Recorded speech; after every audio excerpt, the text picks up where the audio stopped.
This video will guide you in detail through installation of Air CPU cooler Zalman CNPS20X on an AM4 socket. It is similar to other Air CPU cooler installations, yet there are some small differences. It will help you to avoid possible mistakes and show you what tools you'll need to be able to accomplish the installation successfully. So, let's get to it. Now it's time to have a look at the installation. The first thing we need to do is to attach this backplate to the motherboard. But before we do that, I need to warn you that I already stuck this loading block onto the backplate because I tried this installation ahead of making this video. It's a step 3 in the process, so I'll remind you when the time comes. The first thing we need to do is to take gloves because the backplate is sharp as well. Not as sharp as the heatsink, but still it's better to have gloves when you are holding it. Now, we need to turn it to the other side so that these rails are facing the ceiling. And now I'll take the nuts and put them through the holes. So let's do that. To fix these nuts into place, I'll use side caps. And as you see, it clicks in, so I'll do the same thing for other 3.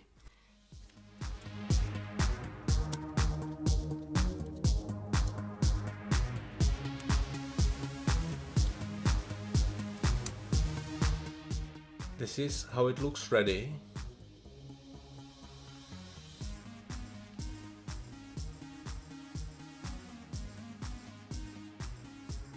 Now would be the time to attach this loading block to the backplate.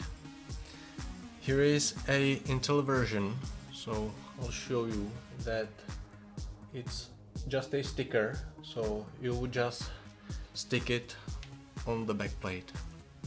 What we need to do next is to take the motherboard and remove the original backplate.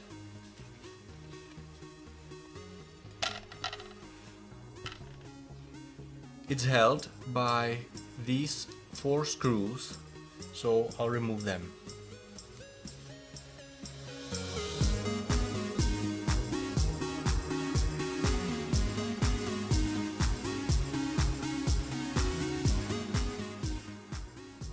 Now it's time to pick up the motherboard.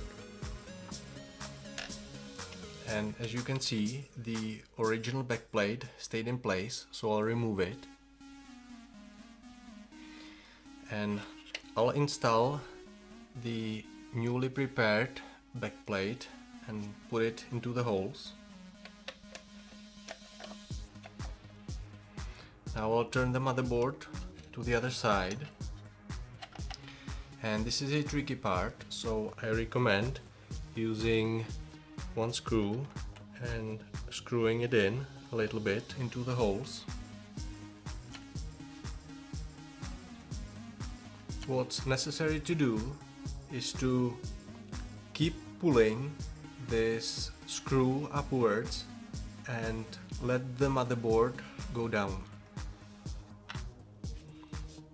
As you see, now it's in place and I can unscrew it. The next thing we need to do is to take these washers and put them on top of the nuts. They are for isolation.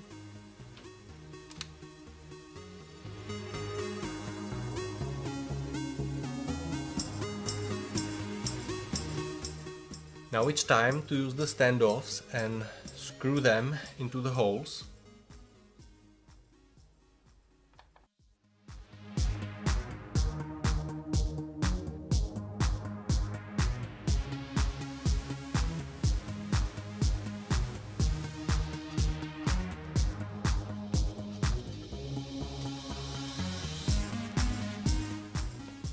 What we need to do now is to put these mounting bars on the washers and fix them there with standoff nuts.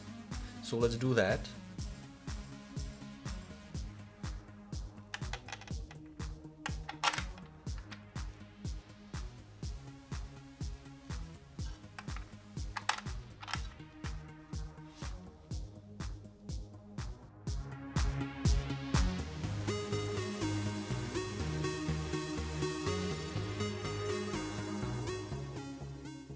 will probably need some tightening, so I'll do that.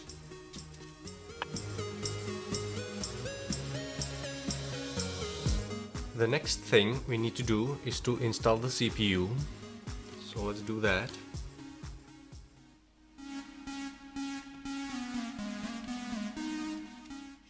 I'll install it into the socket. Here is a triangle, so I'll match the triangle in the socket.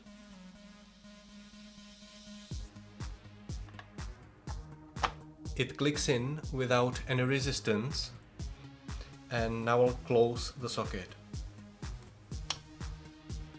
Now we need to apply the thermal compound, so let's do that.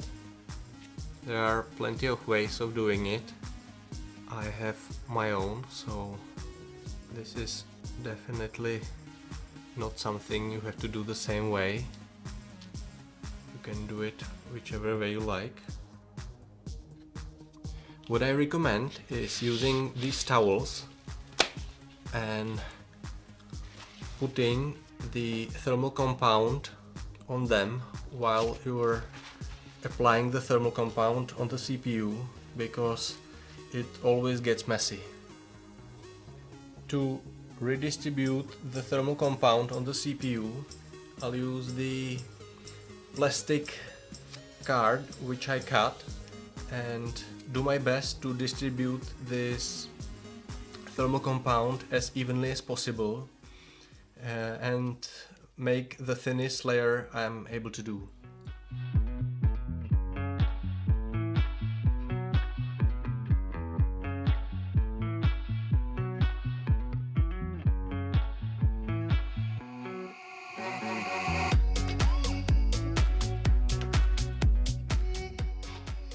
The thermal compound's ready, so now we can install the motherboard into the case.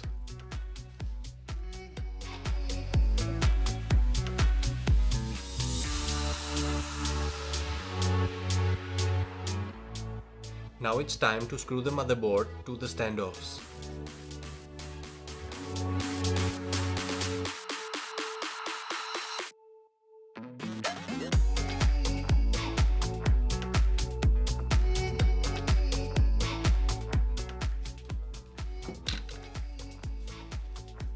Now I'll move everything so that we have more space.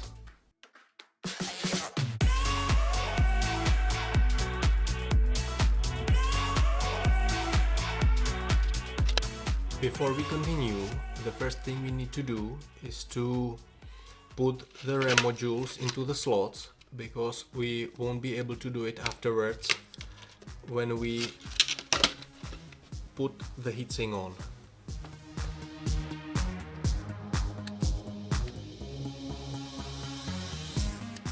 There is one thing I need to warn you about, and that's forgetting to install the memory modules ahead of installing the heatsink.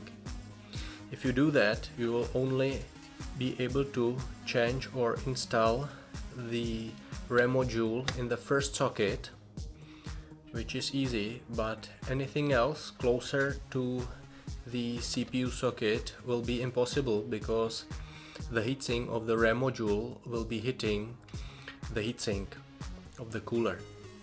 So that's kind of a big deal, because if you have only 2 memory modules installed and later on you want to upgrade, you also have to reinstall the heatsink on the CPU.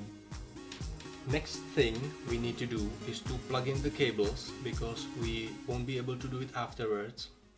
Actually, on this bench it's possible, but if you put it in a real case, you'll have trouble putting it in. Now the 24 pin.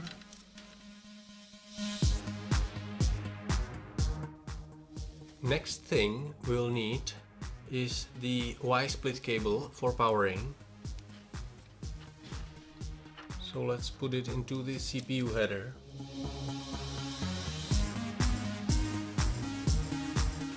Next thing to connect would be the RGB cable. I don't recommend it, but just for this demonstration I'll plug it in.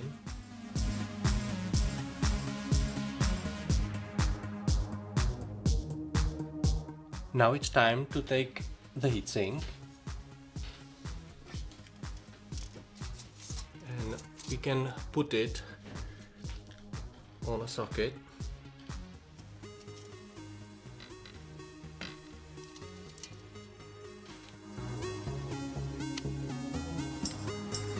It's time to attach these fixing bolts onto the mounting bars on the socket, but there is a little problem that no long enough screwdriver to be able to do this job was included in the package, so you'll have to use your own solution. If you decide to use a non-magnetic screwdriver, then you'll need something to hold these bolts in place, and this could be the best way to do it. So you take them, put them from the side and screw them from the top.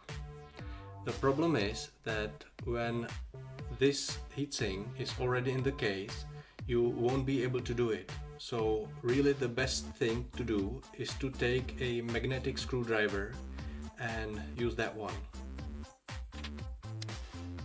So what I'll do now, I'll use the screwdriver and an extension to reach. I'll use my second hand to hold the heatsink.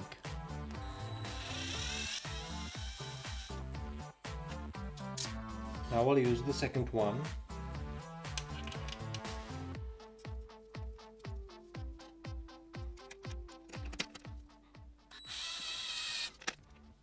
Now I'll use a classic screwdriver to screw these fixing bolts in. I'll do it in alternating fashion, 2 rounds each until I reach complete fixation.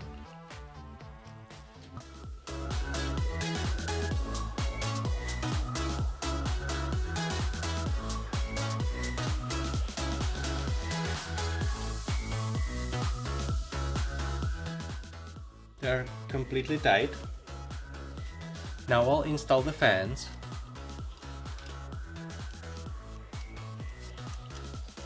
I'll place them in between these two towers, making sure that the cables are on the right side and down.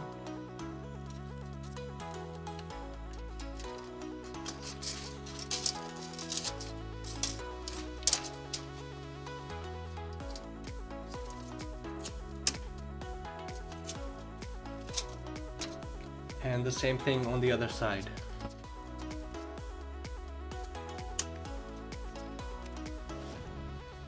Now, in my opinion, it really doesn't make sense to connect the RGBs for this fan because you won't be able to see it anyway. So I think this really doesn't make sense, so I'm not gonna connect it. What does make sense is to connect the fan to the header, so I'll do that.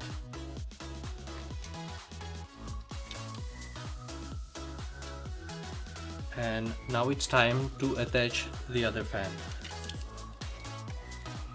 I need to make sure that it's high enough above the memory modules so it doesn't touch it.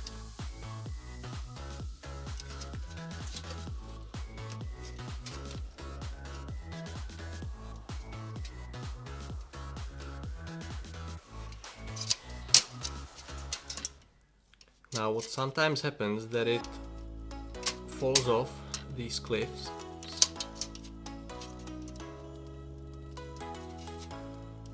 And now it's ready. The last thing we need to do is to connect the cables. This is the RGB and now the fan.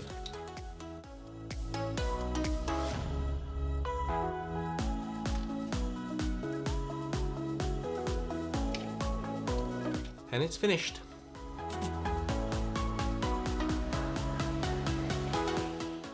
If you want to know more about this cooler, I made another video where I'm comparing it to the Noctua NH-D15 and also finding out whether this really is The best CPU cooler in the world, as it states on its box.